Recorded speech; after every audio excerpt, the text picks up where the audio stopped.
म्हणजे इथं जे परिस्थिती उद्भवलेली आहे आणि ते जे केंद्रामध्ये परिस्थिती आहे हे वेगवेगळे आहे, तर लोक वेगळा विचार करत आहेत। प्रकल्प बुद्धिवान आणि केंद्रामध्ये या प्रश्नांना मांडणार आम्हाला खातर हवा।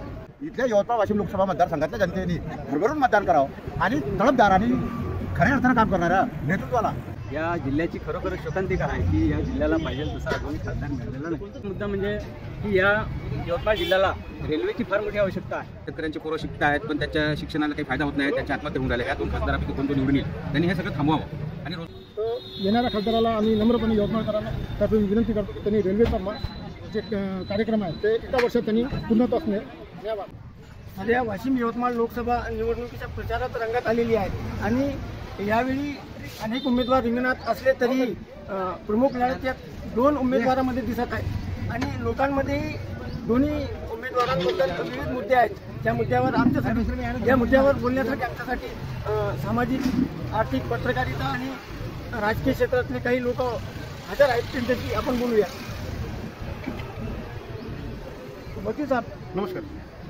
आता निवडणूक लागलेली आहे। मागच्या वर्षापासून आतापर्यंत सर्व लोक निवडणुकीची वाट पाहत होते, महाराष्ट्राचं राजकारण असो किंवा जिल्ह्याचं राजकारण असो। यावेळी परिस्थिती वेगळी आहे, पक्ष वेगळे आहेत, एकाच पक्षाचे 2-3 गट झालेले आहेत आणि त्यामुळे या निवडणुकीत रंगत आलेली आहेत। पण आपल्या जिल्ह्यात असे कोणते मुद्दे आहेत ज्याच्यावर आपण निंदा वोट करणार आहोत? आम्ही विकासाच्या मुद्द्यावर वोट करणार आहोत आणि एकंदरीत जर आता जर वातावरण जर पाहिलं तर दिल्लीला मतदान करण्याची कोणाची मानसिकता नाही आहे, पण महाराष्ट्र लेवलला जर विचार केला तर वाशिम यवतमाळ मतदारसंघाचं तर म्हणजे इथं जे परिस्थिती उद्भवलेली आहे आणि ते जे केंद्रामध्ये परिस्थिती आहे हे वेगवेगळे आहे, तर लोक वेगळा विचार करत आहे आणि विकास असो, बेरोजगारी असो किंवा अधिक काही प्रश्न असो ते आता एकंदरीत समोर येणारच आहेत।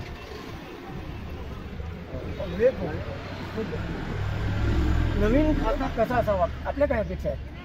नवीन खासदाराची अपेक्षा अशी आहे की यवतमाळ जिल्हा हा शेतकरी आत्महत्याग्रस्त जिल्हा आहे।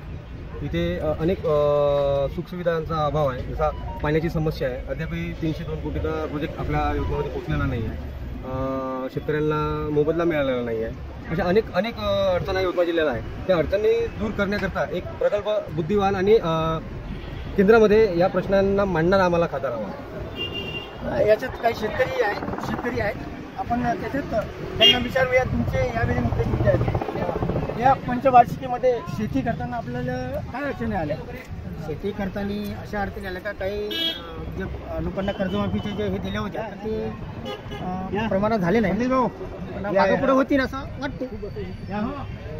यंदा नवीन खासदाराबद्दल जे नवीन निवडून येणार आहे 2 घेण्यासाठी एक राज्यमंत्री राहिलेले आहेत, त्यांच्या खासदार राहिलेले आहेत, त्यांच्याकडे राजकीय एका प्रकारे विरासत आहे, पण नवीन खासदारांकडून आपल्या काय अपेक्षा? नवीन खासदाराकडून एवढ्या अपेक्षा का, आता जसं शेतकऱ्याचा आत्महत्या जिल्हा आहे त्याच्यामध्ये यांच्याकडून शेतकऱ्याच्या खूप मोठ्या अपेक्षा आहे आणि त्या होतील अशी आम्हाला अपेक्षा आहे। राजकीय आणि सामाजिक क्षेत्रात वावरताना आपल्याला काय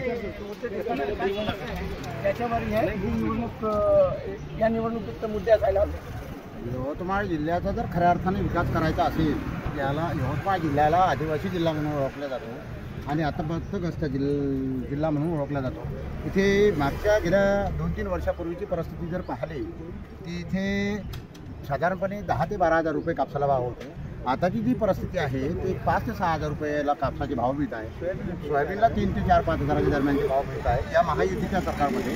आणि यवतमाळ जिल्ह्याचा जर खऱ्या अर्थाने विकास करायचा असेल तर मी आजपर्यंत बघितलेल्या उमेदवारांमध्ये ज्यांनी आश्वासनाच्या पलीकडे काही दिलेलं नाही, आजवळच्या भूलथापा दिल्या आणि अशा निष्क्रिय आणि भूलथापा देणाऱ्या हुकुमशाह सरकारच्या महायुतीच्या सरकारच्या विरोधात इथल्या यवतमाळ वाशिम लोकसभा मतदारसंघातल्या जनतेने भरभरून मतदान करावं आणि तळपदार आणि खऱ्या अर्थानं काम करणाऱ्या नेतृत्वाला महाविकास आघाडीच्या संजय देशमुखांना ताकदीने निवडून द्यावं, एवढीच मी एक या प्रसंगी जनतेच्या वतीने मी माझी भूमिका मांडतो आहे।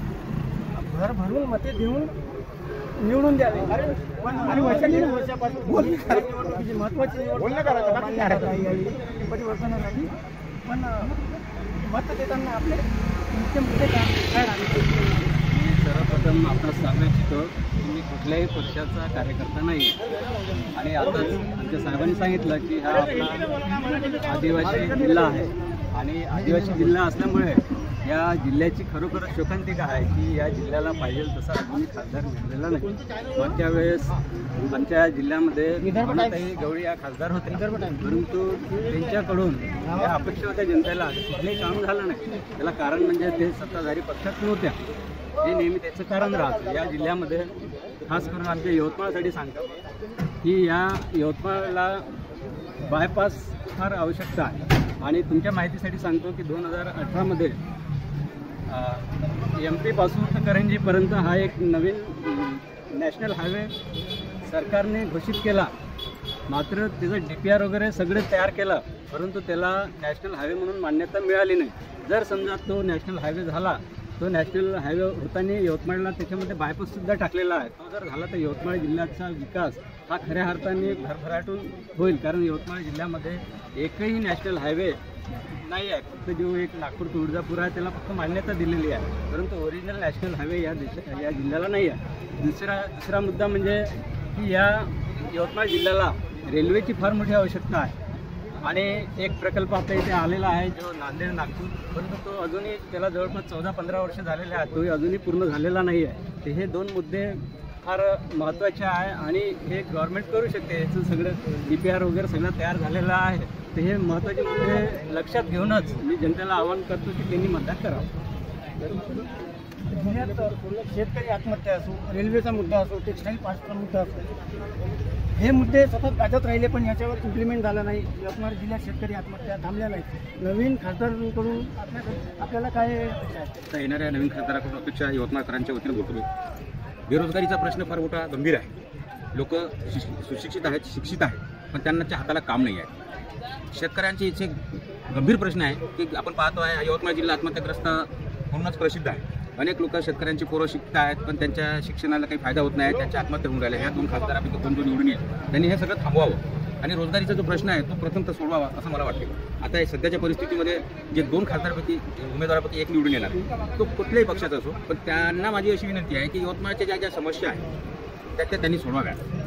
हा विषय महत्त्वाचा आहे माझ्यासाठी. आता आपण सिनियर सिटीजन आहात आणि अनेक निवडणुका आपण पाहिल्या आहेत, पण या निवडणुकीत काय परिवर्तन व्हायला हवे, ज्या मुद्दे आहेत त्याच्यावर ही निवडणूक व्हायला हवी. यवतमाळ शहरातलं सर्वात मोठा उद्योग जे आहे MIDC, त्यामध्ये उद्योग खूप कमी आहे, म्हणून इथल्या लोकांना रोजगार मिळत नाही. आणि ट्रान्सपोर्टेशन हाही खूप महत्त्वाचा मुद्दा आहे. रेल्वेचं भूमिपूजनला आज किती वर्ष झाले पण तो रेल्वे फक्त काळापर्यंत पोहोचली आहे, कारण की देशात सर्वात स्वस्त ट्रान्सपोर्टेशन हा रेल्वेद्वाराच होता. ट्रक बाकीचे जे आहे ट्रान्सपोर्टेशन हे महाग आहे.